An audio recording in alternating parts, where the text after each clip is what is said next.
Hello friends, Deepa की अतरंगी बातों की दुनिया में आप सबका एक बार फिर से स्वागत है। दोस्तों, मेरी नानी अक्सर एक कहावत कहा करती थी, बूंद बूंद ते घट भरे टपकत रीतो होए।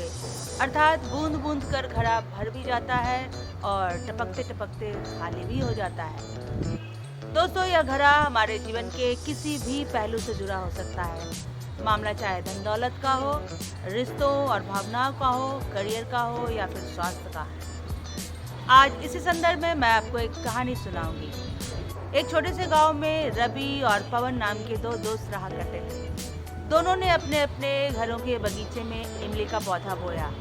दोनों दोस्त बड़े ही प्यार से उन पौधों की देखभाल किया करते थे। परंतु पवन को थोड़ी जल्दीबाजी थी। वह हर दिन यह सोचता कि कब उसका पौधा बड़ा हो जाए और उसमें लगे फलों को वह तोड़ कर खाए। एक दिन उत्सुकतावश उसने इमली के कुछ पत्तों को तोड़कर खा लिया। उसे स्वाद काफी अच्छा लगा। अब यह सिलसिला रोज चलने लगा। लोगों ने उसे काफी समझाया कि अगर हर दिन तुम छोटे से पौधे के पत्तों को तोड़कर खाओगे तो पौधा वाला विकसित कैसे होगा। परंतु हर दिन वो अपने आप को कुछ एक्सक्यूज दे दिया करता और हर दिन कुछ पत्तियां तोड़कर खा लिया करता था। दूसरी ओर रवि बड़े ही धैर्य के साथ अपने पौधे की देखभाल किया करता था। उसका पौधा बड़े ही अच्छे तरीके से विकसित हो रहा था, परंतु पवन का पौधा अल्प विकसित सा रह गया और अंततः एक दिन मर गया। दूसरी ओर रवि के पौधे ने एक फलदार वृक्ष का रूप धारण कर लिया।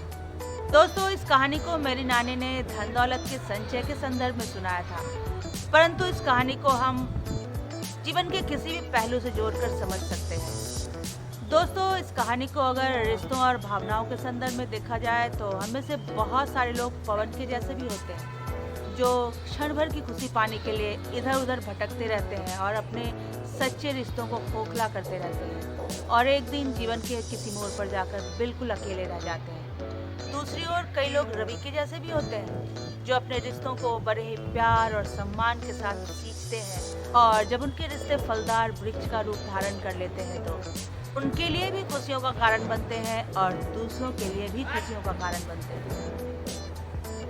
इस कहानी को अगर स्वास्थ्य के संदर्भ में देखा जाए तो हमें से बहुत सारे लोग छोटी छोटी लापरवाहियां करते रहते हैं और उनकी लापरवाहियां एक दिन किसी बड़ी बीमारी का रूप धारण कर लेते हैं। इस कहानी को अगर करियर के संदर्भ में देखा जाए तो हमें से बहुत सारे लोग अपना कीमती समय यूं ही फालतू के कामों में बर्बाद करते रहते हैं और एक दिन पता चलता है कि समय उनके हाथ से निकल गया।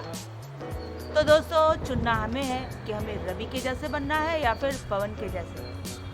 ऐसी ही कुछ अन्य तरंगी बातों के साथ मैं फिर से हाजिर होंगी। तब तक के लिए बाय बाय।